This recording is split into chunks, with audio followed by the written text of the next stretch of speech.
Welcome to the Virginia Tech Intramural Sports Flag Football Preseason presentation.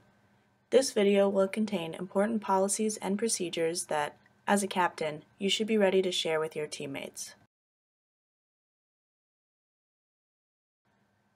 Before we get started, we would like to thank our presenting sponsor, Foxbridge Apartment Homes, for all they do for the VTIM sports program. All games will be played at the South Recreation Area fields, also known as the SRA fields. Practice equipment and flag belts will be available to check out at the fields with your Hokie passport. Additionally, a game ball will be provided by VTIMs, but teams may choose to use their own ball as long as it meets sizing requirements and both captains agree. Players cannot compete with jewelry on. The only exception is for medical alert bracelets and necklaces, which must first be shown to a supervisor and then secured with tape. Religious jewelry must be pre-approved in the Intramural Sports Office prior to game participation. Any clothing with pockets, such as shorts or hoodies, is not allowed, and neither are hats with hard-billed brims nor metal cleats. Teams must have numbered light-colored and dark-colored jerseys for each game. A team without enough jerseys for all players will forfeit the game. Remember that Intramural staff will not provide jerseys to participants.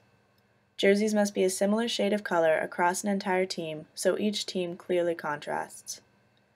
In situations where teams show up in similar colors, it will be up to the captains to determine who will wear which color. If teams cannot reach an agreement, both teams will forfeit the game.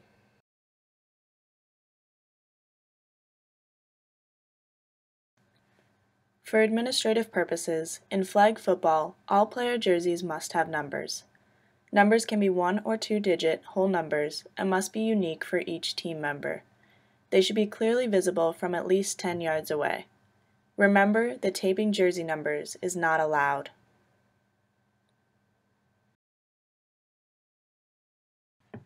For all divisions of flag football, a team needs a minimum of 4 players to start a game. In co-rec, the gender ratio must be maintained at all times, so the minimum 4 needs to be comprised of 2 male and 2 female players. To check into a game, players must have purchased a full Intramural Sports membership and have their Hokie passport with them. We're also asking teams to show up early to their games to help keep games on schedule throughout the night. If a team does not have enough players to start the game at the scheduled game time, the game clock will start running and a 10-minute grace period will be given to find additional players. After the 10-minute grace period ends, a team without the required number will forfeit the game. If neither team has enough players, it will be a double forfeit. If teams get enough players before the 10-minute grace period is over, the game will be started immediately. However, if one team had enough players at the scheduled game time, that team will have the option to start the game with a 0-0 score or a head by the mercy rule score.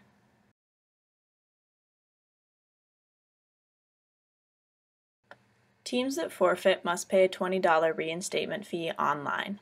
For games that were forfeited during the week, Monday through Thursday, this fee must be paid by 9 a.m. Friday of that week.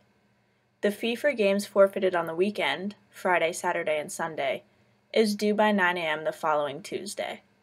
Failure to pay this fee in a timely manner will result in the removal of the team from the league. Remember, always show up for games unless you are contacted directly by the Intramural office.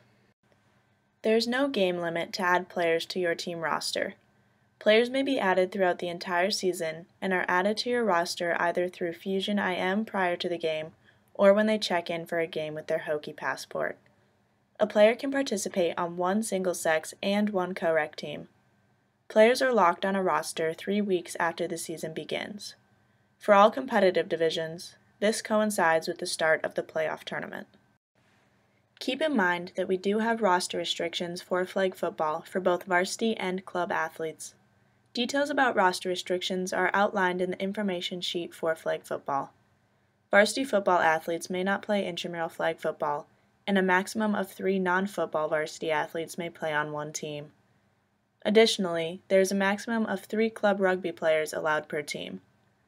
All former and current professional athletes are ineligible to play intramurals. If you believe a team has an ineligible player, you may file a protest with a supervisor on site.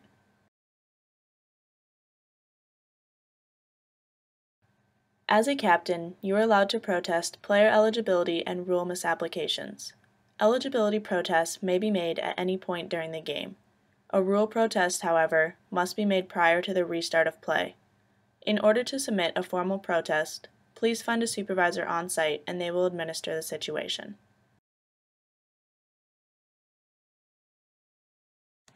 Following each contest, the intramural staff will rate the sportsmanship for each team.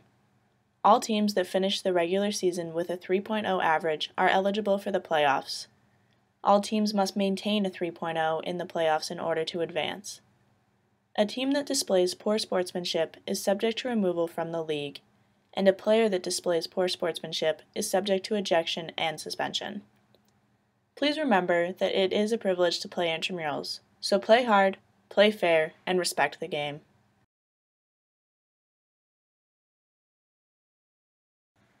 Flag football is played between two teams of 7 players for single-sex leagues and 8 players for co-rec. A team must have 4 players to begin a game. In co-rec, remember that the gender ratio must be maintained at all times. The game consists of 2 20-minute halves with a running clock for all except the last 30 seconds of the first half and the last 2 minutes of the second half. Here it will stop according to high school football rules. Each team has 1 30-second timeout per half. During regular season, games can end in a tie. However, during playoffs, all games will be played until there is a winner. All overtime rules can be found online.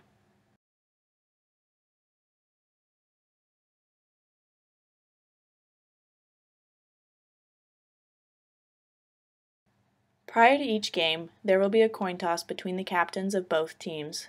The winning team will have the option to start on offense, defense, choose the side of the field they wish to defend, or defer their options to the second half. Substitutions are allowed during any dead ball period, but all replaced players must be off the field before the next snap. Again, for co-rec leagues, we'd like to reiterate the importance of making sure your team's gender ratio is maintained at all times, even with substitutions.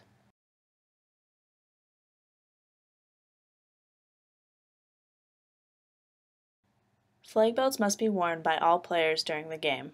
Before each snap, ensure your flag belt is properly secured with 1 flag on each hip and 1 in the back. Flag belts may not be tied. To secure, use the clip in the front.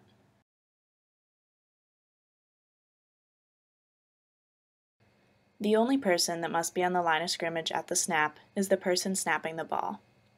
All players are eligible receivers and there is only 1 forward pass allowed per down.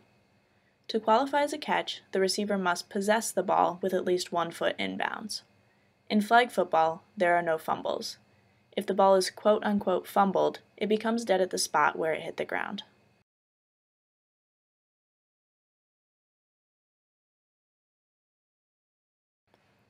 In flag football, it is legal to block and rush, but players cannot initiate contact with one another when attempting to do so. Initiating contact with any part of your body is illegal, along with stripping or attempting to strip the ball, and tackling.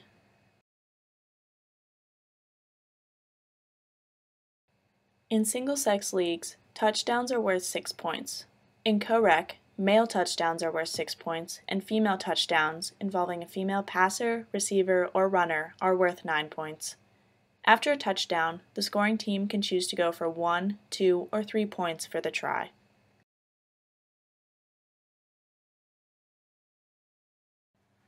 Along with maintaining the gender ratio and the scoring differences, there are a few other rules that apply to only co-rec leagues. First, a male player cannot run the ball through the line of scrimmage unless the ball has been touched beyond the line of scrimmage or a legal forward pass has been completed. Additionally, in co-rec, every play is either open or closed. The first down after a change in possession is always open. The term open means that any player, regardless of gender, can pass to any other player. The play then becomes closed when a completed legal forward pass occurs between a male passer and a male receiver. During a closed play, there cannot be a forward pass between a male passer and a male receiver. The open-closed status applies to the try. To open the play back up, 3 conditions must be met. There must be a legal forward pass, involving a female as either a passer or a receiver, and the down must result in positive yardage.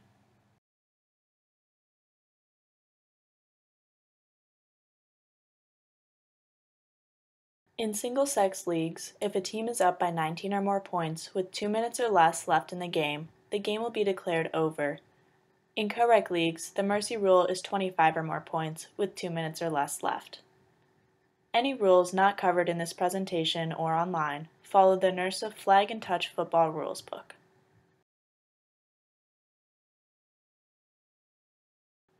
All game status decisions will be made by 4 p.m. daily. After 4 p.m., game status is determined by intramural staff on site. To see the most current game status, follow us on Twitter or Facebook.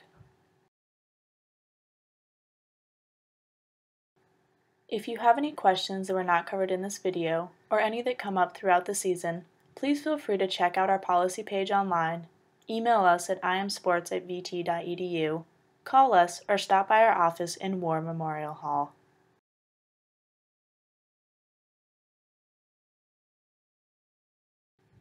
Good luck, have a great season, and thank you for helping make Virginia Tech Intramural Sports one of the finest programs in the nation.